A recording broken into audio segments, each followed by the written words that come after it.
पाकिस्तान ने यह क्लेम किया कि उसने अपने JF-17 से हमारे S-400 व ब्रह्मोस मिसाइल बेस को नुकसान पहुंचाया, जो कि बिल्कुल गलत है।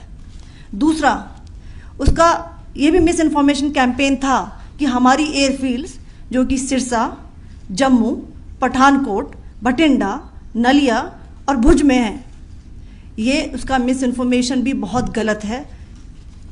तीसरा, पाकिस्तान के मिस इन्फॉर्मेशन कैंपेन के मुताबिक हमारे एम्यूनिशन डम्प्स जो चंडीगढ़ और बियास में हैं उसका डैमेज हुआ, यह भी बिल्कुल गलत है। हमने आपको मॉर्निंग ब्रीफिंग में बताया था विद फैक्ट्स एंड फिगर के साथ कि ये सारी चीज़ें बिल्कुल सही सलामत हैं। अब मैं आपको बताना चाहती हूँ कि पाकिस्तान के एक प्रेस कॉन्फ्रेंस में ये बात की गई थी कि उनके सीनियर मिलिट्री ऑफिसर्स जो कि पूरी तरह से ये भ्रामक हैं और तथ्यों से दूर हैं कि पाकिस्तान की ओर से ये झूठा आरोप भी लगाया जा रहा है कि भारतीय सेना ने मस्जिदों को नुकसान पहुंचाया। मैं इससे बिल्कुल स्पष्ट करना चाहती हूं कि India is a secular nation और हमारी सेना भारत के कॉन्स्टिट्यूशनल वैल्यूज़ की एक बहुत प्यारी झलक है।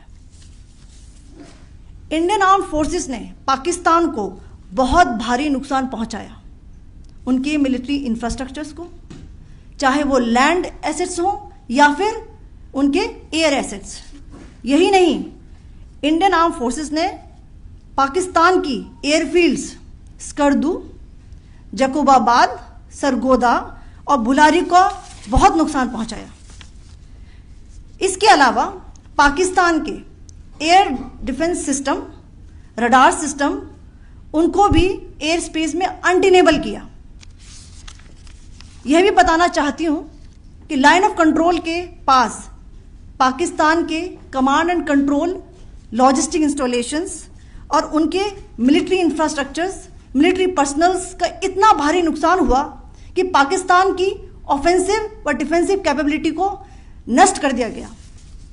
अंत में मैं फिर से ये बात दोहराना चाहूँगी, इंडियन आर्म फोर्सेस पूरी तरह से तैयार है, सतर्क है और भारत की संप्रभुता और अखंडता की रक्षा के लिए पूरी तरह से कमिटेड है।